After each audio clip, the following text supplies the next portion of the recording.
عصمت جرأت و ہمت کا ہے اظہار، سیدھی بات روایات صحافت کا علم بردار، سیدھی بات۔ ناظرین گرامی السلام علیکم ورحمۃ اللہ وبرکاتہ۔ سیدھی بات کے تازہ ترین پرائم ٹائم میں آپ لوگوں کا استقبال ہے۔ ناظرین گرامی میں انصار عزیز ندوی اس وقت آپ لوگوں کے سامنے ایک اور اہم ترین موضوع پر گفتگو کرنے جا رہا ہوں، جو سلسلہ اس وقت جاری ہے۔ اور اس وقت جو میرا موضوع ہے وہ ہے انسانی تاریخ کے بدترین المیوں میں سے ایک المیہ ہولوکاسٹ۔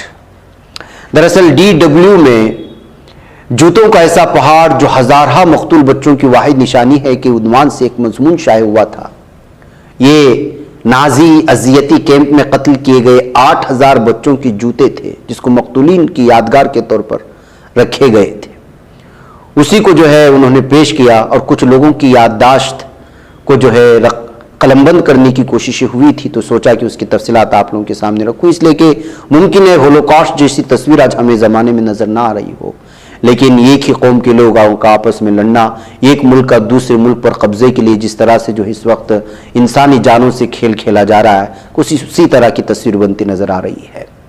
بہرکیف ناظرین گرامی، لکھنے والے نے لکھا ہے کہ انسانی تاریخ کے بدترین المیوں میں سے ایک یعنی ہولوکاسٹ میں زندہ بچ جانے والے چند افراد نے غیر سرکاری تنظیموں کے تعاون سے اس منظم نسل کشی مہم کا شکار بننے والے ہزاروں کمسن بچوں کی زیر استعمال رہنے والے جوتوں کو محفوظ رکھنے کے لیے ایک منصوبے کا آغاز کیا۔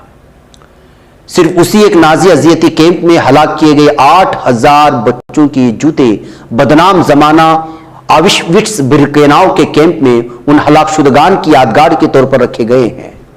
ان ہزارہ جوتوں کے ایک پہاڑ جیسے ڈھیر کی شکل میں وہاں موجودگی اس کیمپ سے جڑی ہوئی ہولناک ترین یادوں میں سے یہ کا عملی ثبوت ہے۔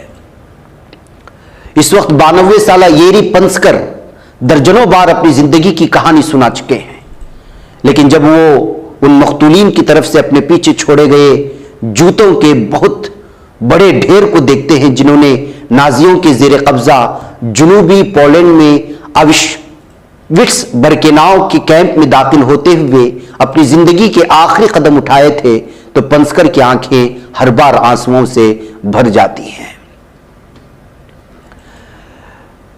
پنسکر کے اپنے والدین بھی اسی کیمپ میں قتل کیے گئے 1 ملین سے زائد قیدیوں میں شامل تھے، جس کی تصویر آپ ہماری اسکرین پر دیکھ رہے ہیں۔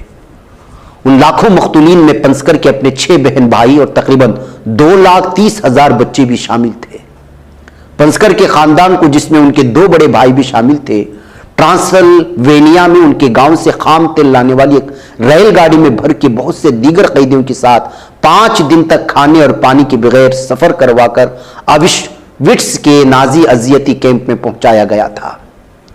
ایک ہال نما کمرے میں ایک شیشے کے پیچھے پڑے نظر آنے والے جوتوں کے اس اونچے ڈھیر کی طرف انگلی سے اشارہ کرتے ہوئے پنسکر نے اپنے آنسو بھری آنکھوں کے ساتھ مگر سوچتے ہوئے کہا، یہ انہی مقتولین کے جوتے ہیں، شاید یہ میری ماں اور میری بہنوں کے جوتے بھی ہیں۔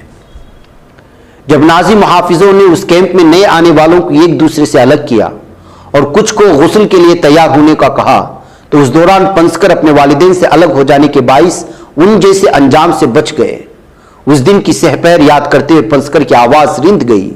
DW سے بات کرتے ہوئے پنسکر کا کہنا تھا کہ تب انہوں نے اس کیمپ میں اپنے آمد کے بعد وہاں طویل عرصے سے موجود ایک نوجوان سے پوچھا تھا کہ آیا ان کے اہل خانہ غسل کے بعد باہر آئیں گے اور وہ دوبارہ انہیں مل سکیں گے، تو جواباً اس نوجوان نے کہا تھا معلوم نہیں۔ پھر اس نے قریبی چمنیوں سے اٹھتے ہوئے دھوئے کی طرف اشارہ کرتے ہوئے کہا تھا، یہ ہے وہ جگہ جہاں سے یہ لوگ باہر آتے ہیں، یعنی چمنی میں زندہ جلا دیا جاتا تھا۔ اس دن کے بعد پنسکر نے اپنے والدین یا اپنے خاندان کے چھوٹے ارکان کو دوبارہ کبھی نہیں دیکھا تھا۔ اس وقت پنسکر کی عمر 13 برس تھی۔ شاید ان کی قسمت میں یہ لکھا تھا کہ وہ ان بچوں میں سے ایک کے طور پر زندہ رہیں گے جنہوں نے آوشوٹس برکیناؤ کے اذیتی کیمپ میں نازی مظالم کو ڈراؤنے خواب کا سچ مچ سامنا کیا تھا۔ بہت ساری غم سے بھری کہانیاں ہیں۔ پلاسٹک کے دستانے پہن کر ایک چھوٹے سے بچے کا یہ اکشروں پرانا جوتا بڑی نرمی سے اپنے ہاتھوں میں پکڑے پنسکر اس بات پر زور دیتے ہیں کہ ہولوکاسٹ کے مقتولین اور متاثرین کی ان آخری نشانیوں کو محفوظ رکھنا کتنا ضروری ہے۔ وہ اداسی سے کہتے ہیں یہ سب کچھ ان ہزارہ بچوں کی یادگار ہے۔ ان بچوں کی جوتوں کو محفوظ رکھنے کے حوالے سے منعقدہ تقریب میں پنسکر ان کے ساتھ اسی کیمپ کے زندہ بچ جانے والے ایک اور سابقہ قیدی بوگدان بارنیکووسکی کے ساتھ اوشٹس برکیناؤ میں ہلاک ہونے والوں کی یاد میں ایک تعلیمی foundation international March of the living Auschwitz Birkenau foundation اور اوشٹس میموریل اور نیشنلس فاؤنڈیشن کے عہدیدار بھی موجود تھے۔ ان کا مقصد اوشٹس میں مارے گئے 8000 بچوں کی جوتوں کی حفاظت کو یقینی بنانا ہے۔ تکمیلی تلبینہ، طاقت، صحت اور شفا کے لیے سنت اور طب نبوی کا بہترین نسخہ۔ اپنی طاقت و صحت کو بڑھانے اور ہمیشہ باقی رکھنے کے لیے ہر روز صبح ناشتے میں خود بھی استعمال کریں اور اپنے گھر والوں کو بھی استعمال کرائیں۔ اسی طرح آپ اپنے علاقے میں تکمیلی تلبینہ کا بزنس کر کے ہر مہینے 15 سے 25 ہزار روپے تک آسانی سے کما سکتے ہیں۔ مزید جانکاری حاصل کرنے کے لیے ابھی کال کریں 9890963757۔ Takmili food products private limited, Malegaon, India. اس منصوبے کا نام روح سے جوتے تک کے تلوے تک کے نام دیے گئے ہیں۔ اس مقصد کے لیے اوشٹس میموریل میں خصوصی کنزرویشن لیب پہلی کام کر رہی ہے۔ اس منصوبے کو فنڈز دینے والے اداروں میں سے ایک فاؤنڈیشن کے سربراہ ایتان نیشنلسٹ کہتے ہیں کہ انسانی زندگیوں کی یہ باقیات معلومات کا ناقابل یقین ذخیرہ ہے۔ کا مزید کہنا تھا، میں واقعی امید کرتا ہوں کہ ہم ان جوتوں کی حفاظت و بحالی کے ذریعے ان کہانیوں کو منظر عام پر لانے کے لیے غیر معمولی کام کریں گے، اور سب سے اہم بات انہیں پوری دنیا کے ساتھ شیئر کرنے کے لیے۔ نیشنلسٹ کی دادی ہولوکاسٹ میں زندہ بچ جانے والوں میں سے ایک تھی۔ انہیں اپنی دادی کی یاد کے طور پر ان جوتوں کا ایک ڈبہ وراثت میں ملا۔ اب وہ اس کو اپنا فرض سمجھتے ہیں کہ دوسرے خاندانوں کی بھی ان کی اپنی تاریخ کی زندہ سے زیادہ دریافت میں مدد کریں۔ بہرکیف ناظرین گرامی، لمبی رپورٹ ہے، لمبی کہانیاں ہیں۔ دراصل یہ جو ہولوکاسٹ کے موقع پر جو قتل عام ہوا، جس طرح کی ہٹلر کے ذریعے سے نازی جرمنی حکومت کی جانب سے اس وقت میں جو کچھ ہوا، اس کی کہانیاں الگ الگ طرح سے بیان کرتے ہوئے عوام کے سامنے لانے کی کوششیں ہوتی ہیں۔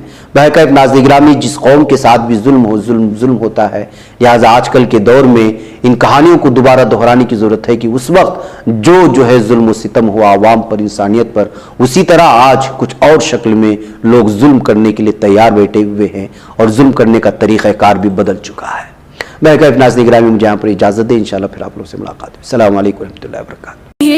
بچ پاتا ہے کوئی صحافی کی نگاہوں سے، ملاتا ہے یہ لوگوں کو محبت کی پناہوں سے، کرم اور درد مندی کا ہے ایک سنسار، سیدھی بات، عزیمت جرأت و ہمت کا ہے اظہار، سیدھی بات، عزیمت جرأت و ہمت کا ہے اظہار، سیدھی بات۔ یہ چینل حق نگر بن کر کچل دیتا ہے فتنوں کو،